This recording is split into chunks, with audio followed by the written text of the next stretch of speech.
Indian super লিগের শুরুটা খুব একটা ভালো ছিল না ইমামি ইস্ট বেঙ্গলের। শক্তিশালী বেঙ্গালুরু এফসির কাছে পরাজিত হওয়ার পর ঘুরে দাঁড়ানো যথেষ্ট কঠিন হয়ে উঠেছিল কলকাতা ময়দানের এই প্রধানের কাছে।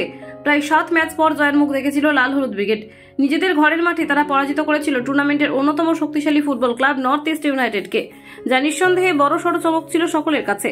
মাঝে কয়েকটি ম্যাচে পয়েন্ট নষ্ট করতে হলেও জয়ের সরণিতে ফিরতে খুব একটা অসুবিধা ছিল না গতবারের সুপার কাপ জয়ীদের কাছে। বিশেষ করে অস্কার ব্রুজন দলের দায়িত্ব গ্রহণ করার পর থেকে নতুন করে স্বপ্ন দেখতে শুরু করেছিলেন ইস্ট বেঙ্গল সমর্থকরা। খারাপ সময় কাটিয়ে ধীরে ধীরে সুদিন ফিরছিল কলকাতা ময়দানের এই তাঁবুতে, কিন্তু ফুটবলারদের চোট আঘাতে সমস্যার পাশাপাশি কার্ড সমস্যা যথেষ্ট প্রভাব ফেলেছিল একাধিক ম্যাচে। স্বাভাবিকভাবেই সুপার সিক্সে স্থান করে নেওয়া অপেক্ষাকৃত কঠিন ছিল লাল হলুদের কাছে, কিন্তু তবুও নিজেদের সেরাটা দিতে বদ্ধপরিকর ছিলেন দলের সকল ফুটবলাররা।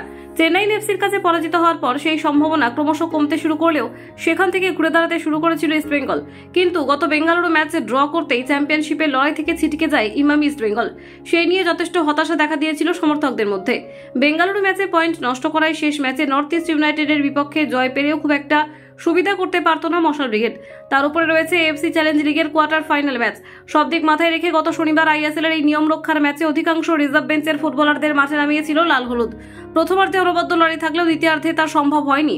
শেষ পর্যন্ত বিরাট বড় ব্যবধানে পরাজিত হতে হয় লেসলি ক্লডিয়াস সরণির এই ফুটবল দলকে।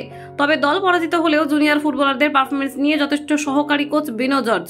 ম্যাচ শেষে সাংবাদিকদের মুখোমুখি হয়ে তিনি বলেন, আমাদের 5-6 জন খেলোয়াড় প্রথমবারের মতো আইএসএল এ খেলছে। আমাদের মাত্র একজন বিদেশি ফুটবলার ছিল এই দলে, অথচ প্রতিপক্ষের পূর্ণ শক্তির দল মাঠে নেমেছিল, যেখানে সব বিদেশি খেলোয়াড়ও অন্তর্ভুক্ত ছিল। তাই আমাদের মধ্যে কোনো অতিরিক্ত আত্মবিশ্বাস ছিল না। আমরা সেই খেলোয়াড়দের সুযোগ দিতে চেয়েছিলাম যারা এখনো আইএসএল এ সেইভাবে সুযোগ পায়নি, পর্যাপ্ত ম্যাচ খেলতে পারেনি।